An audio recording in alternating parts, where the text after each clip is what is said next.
हाँ, तो आज अब जो क्लास होने जा रहा है हम लोग का, ये क्वेश्चन बैंक से होने जा रहा है। और क्वेश्चन बैंक से सीन क्या है कि इसमें मोस्ट इंपॉर्टेंट क्वेश्चन आपको पता चल जाएगा किस पे एकदम फोकस करना है, ये चीज़ आप फोकस रखिएगा इस पे, ठीक है। और पहले तो इसके बहुविकल्पी सारे के सारे पढ़ जाओ, उस पर जो दिया है, ठीक है, उसको कोशिश करो ना बहुविकल्पी अपना तुम कवर कर लो, एक से नहीं। बहुविकल्पी कवर करने का मतलब कि जो इसमें कई बार पूछा हुआ है इस पर तो एकदम फोकस रखना, ठीक। जैसे ये वाला क्वेश्चन है, वैद्युतशीलता का SI मात्रक क्या होता है, ठीक, coulomb square newton metre square, ठीक। वहीं पे इलेक्ट्रॉन के आवेश एवं सहित का अनुपात क्या होता है, तो 1.77 10⁻11 किग्रा, ठीक। अब ये चीज़ कि दो समान आवेश हैं, दोनों समान आवेश के बीच में एक क्यू आवेश तीसरा रख दिया जाए तो संतुलन की स्थिति क्या होगी, वगैरह वगैरह, ठीक। तो बहुविकल्पी लगभग सारा तुम टच कर ले जाओ, बहुविकल्पी टच कर ले जाओ। इसके बाद आता है अति लघुत्तरी वगैरह। तो अति लघुत्तरी में पहला क्वेश्चन देखो यहाँ पे दिया हुआ है। अति लघुत्तरी में आवेश का पृष्ठ घनत्व से आप क्या समझते हैं, पृष्ठीय घनत्व। अभी पृष्ठीय घनत्व की बात करें तो जितने एरिया पे हम चार्ज डिस्ट्रीब्यूट करते हैं, जितने एरिया पे ये चार्ज हम डिस्ट्रीब्यूट करते हैं वो इसका क्या कहलाता है, पृष्ठीय घनत्व कहलाता है। तो पृष्ठीय घनत्व क्या होता है, sigma equals to Q upon ए।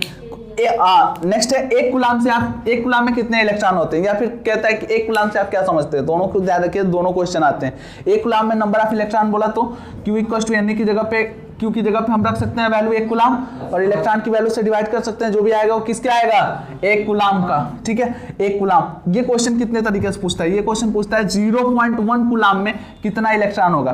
तो जाहिर सी बात है भाई, एक कूलाम में 6.25 × 10 पे पावर क्या है, 18 इलेक्ट्रॉन है। तो इस पे क्या होगा, 6.25 × 10 पे पावर 17, ठीक है। अगर 0.01 आएगा तो क्या होगा, 10 पावर क्या होता जाएगा, कम होता जाएगा, ठीक है। इस चीज को ध्यान रखिएगा। नेक्स्ट है कि देयर है 12.5 × 10 पावर 18 इलेक्ट्रॉन के आवेश की गणना कीजिए। अब यहाँ पे किसकी गणना की है आप, यहाँ पे इलेक्ट्रॉन दे रखा है, ई की वैल्यू दे रखी है, और पूछ क्या रहा है, क्यू। निकाल दोगे ना, क्यू इक्वल्स टू क्या होता है, एन होता है, वैल्यू रखो, फटाक से आंसर आएगा। यहां तक कोई दिक्कत, हाँ। ये क्वेश्चन देख लो भाई, दो बिंदु आवेशों के बीच वैद्युत बल F है, तो इन दोनों आवेशों को उतनी दूरी जल में रखा जाए तो क्या होगा। बहुत देखो, हम बताए थे पहला चीज, अगर मीडियम में रखोगे तो मीडियम में रखने पे बल क्या हो जाता है, कम हो जाता है या अधिक हो जाता है, कम हो जाता है। तो जाहिर सी बात है मीडियम में रखेंगे तो बल क्या हो जाएगा, कम हो जाएगा। और F medium equals to F निर्वात अपॉन के वैल्यू रख सकते हो ना, जितनी भी यहाँ पे दिया हुआ था। के इक्वल्स टू क्या दिया था, 80, वैल्यू रख दो, आ गया, ठीक है। अब पूछता है इलेक्ट्रॉन वोल्ट क्या होता है। एक इलेक्ट्रॉन वोल्ट से आप क्या समझते हैं, तो एक इलेक्ट्रॉन वोल्ट वह ऊर्जा है जो 1 वोल्ट विभवांतर द्वारा त्वरित होता है। एक इलेक्ट्रॉन वोल्ट क्या है भाई, एक इलेक्ट्रॉन वोल्ट वह ऊर्जा है जो 1 वोल्ट के विभवांतर द्वारा त्वरित होता है, ठीक। तो ये भी थोड़ा सा रख सकते हो, इंपॉर्टेंट नहीं कह सकते लेकिन रख सकते हो आंसर, ठीक है। हम क्या कर ही लेते हैं, ठीक। इसके बाद आता है कूलाम के नियम का सदिश रूप बताइए। सदिश रूप क्या होता है, कूलाम के नियम का सदिश रूप क्या होता है। अगर हम लिखें यहाँ पे कि F equals to 1/4 pi epsilon nought Q1 Q2 upon R square, तो यहाँ पे हमको क्या लिखना पड़ेगा, R कैप, ठीक है। ये कूलाम के नियम का क्या है, सदिश रूप है। सदिश रूप मतलब कि इसमें आपको दिखाना है कि इसकी दिशा किधर है, जैसे ये बल लग रहा है तो उस बल की दिशा किधर है, ठीक है। और कूलाम का जो नियम है, अगर दो आवेश है तो एक आवेश को अगर हम लेके चलें, सर ये Q1 है और ये Q2 है, ठीक है सर, तो Q2 के द्वारा Q1 पे बल लगता है तो इसको बोलते हैं 1 पे 2 के द्वारा बल लगा। Q2 पे Q1 के द्वारा बल लगता है तो इसको बोलते हैं 2 पे 1 के द्वारा बल लगा, ठीक है। इनका दोनों का डायरेक्शन क्या है, अपोजिट है, इसलिए यहाँ पे हम साइन क्या ले लेते हैं, माइनस साइन। एक को प्लस लिया, दूसरे को क्या ले लिया, माइनस साइन लिया। क्लियर है यहाँ तक। तो कूलाम के नियम का ये कौन सा रूप है भाई, सदिश रूप है। और सदिश रूप में हम क्या लगा के रखते हैं, यहाँ पे सदिश रूप में हम कैप लगा के रखते हैं इस पे, आर पे, ठीक है। जो आर होता है वो किस चीज की बात करता है, दिशा की बात करता है। चलो आगे बढ़ते हैं थोड़ा सा। हाँ, नेक्स्ट है वैद्युत क्षेत्र की तीव्रता। वैद्युत क्षेत्र की तीव्रता, तो E इक्वल्स टू क्या होता है बाबू, F अपॉन Q0। वैद्युत क्षेत्र की तीव्रता बिंदु पर रखे परीक्षण आवेश पे लगने वाले बल को क्या कहते हैं, सुनो, किसी बिंदु पर रखे परीक्षण आवेश पे लगने वाला बल तथा परीक्षण आवेश के मान को निष्पत्तित उस बिंदु की वैद्युत क्षेत्र की तीव्रता कहलाता है। लो, बढ़िया क्वेश्चन, बढ़िया आंसर बता रहे हैं। कूलाम बल तथा परीक्षण आवेश के बीच के अनुपात को हम क्या कहते हैं? वैद्युत क्षेत्र की तीव्रता। एक वर्ड में अपने हिसाब से लिख सकते हो, कूलाम बल तथा परीक्षण आवेश के बीच के अनुपात को हम क्या करते हैं? वैद्युत क्षेत्र की तीव्रता। देखो, जहां पे तुमको नहीं बन पा रहा है कि डिफिनीशन सर हम क्या लिखें, ठीक है, वहां पे अगर ऐसा कुछ दिया है तो ऊपर वाले और नीचे वाले को लेके तुम रेशियो बोल सकते हो, देन जो तुम लिखोगे वो सही होगा, ठीक है। यहां तक कोई दिक्कत? चलो नेक्स्ट वाला क्वेश्चन देखो। ये क्वेश्चन यहाँ पे दिया 1.5 × 10⁻³ कूलाम आवेश है, ठीक, और उस पे इतने न्यूटन का बल कार्य कर रहा है। तो वैद्युत क्षेत्र की तीव्रता का फॉर्मूला बताया जा चुका है। E=F(1) की वैल्यू रखोगे क्या निकल जाएगा? वैद्युत क्षेत्र की तीव्रता निकलेगा। कोई डाउट यहाँ तक? कह रहा है 5 × 10⁻⁸ कूलाम के बिंदु आवेश को कितनी दूर वैद्युत क्षेत्र की कूलाम बिंदु आवेश से कितनी दूरी पर वैद्युत क्षेत्र की तीव्रता 450 वोल्ट होगी। क्या पूछा है इन्होंने? क्या दे चुका? कूलाम दे चुका, मतलब क्यू की वैल्यू दे चुकी। कितनी दूरी पर, कितनी दूरी क्या हो गया? क्वेश्चन हो गया आर, ठीक है, और वैद्युत क्षेत्र की तीव्रता इन्होंने दे रखा है। तो भाई आर निकल जाएगा कि नहीं निकल जाएगा? इक्वल्स टू, अभी फॉर्मूला हम पढ़े, F/Q, वहां से आर निकल जाएगा। चलो आर निकाल लेना, R², आर आ जाएगा। इस पे कोई डाउट?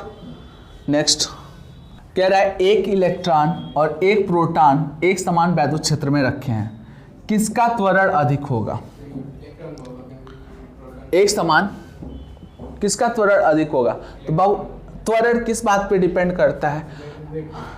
A क्या होता है? चलो यहाँ पे F (m) × A क्या होगा? F/m। जिसका द्रव्यमान अधिक, त्वरण उसका कम। तो एक बात बताओ, इलेक्ट्रॉन का द्रव्यमान अधिक होता है या प्रोटॉन का? लास्ट टाइम पढ़ाया गया था, ठीक है ना। प्रोटॉन का द्रव्यमान अधिक होता है, तो किसका त्वरण अधिक होगा? इधर अनंत विस्तार पे आवेशित चादर के समीप वैद्युत क्षेत्र की तीव्रता। एक बात बताओ, आवेशित चादर है, इसके समीप वैद्युत क्षेत्र की तीव्रता, भाई फॉर्मूला याद रखना, वैद्युत क्षेत्र की तीव्रता का फॉर्मूला क्या होता है? E=σ/2ε0। इस चीज को भी दिमाग में डाल के रखना है। ये किसके लिए होता है? पृष्ठीय आवेश घनत्व के लिए होता है, पृष्ठीय आवेश घनत्व के लिए दिमाग में डाल के रखना। 1 नंबर का क्वेश्चन है, मिल जाएगा अच्छा खासा। नीचे करो, वैद्युत फ्लक्स, ये चीज इंपॉर्टेंट है, इसके लिए भी वैद्युत फ्लक्स क्या होता है? वैद्युत फ्लक्स, वैद्युत क्षेत्र, इन दोनों पे एक क्वेश्चन आ सकता है। चलो यहाँ पे आया वैद्युत फ्लक्स तथा वैद्युत क्षेत्र की तीव्रता में संबंध लिखिए। तो भाई फ्लक्स इक्वल्स टू क्या होता है? 5E × dA, और वैद्युत क्षेत्र की फ्लक्स तथा तीव्रता में संबंध लिखिए। यहाँ पे अलग अलग भी आ जाता है कि वैद्युत क्षेत्र और तीव्रता को व्यक्त कीजिए। तो वैद्युत क्षेत्र किस बात पे डिपेंड करता है और तीव्रता किस बात पे डिपेंड करता है, ये भी आपको एक्सप्लेन करना पड़ेगा। ये क्वेश्चन बड़े लेवल पे आ गया। तो नेक्स्ट है वैद्युत फ्लक्स का मात्रक और बीमी सूत्र लिखिए। वैद्युत फ्लक्स को किससे लिखते हैं? Phi = EA cos theta.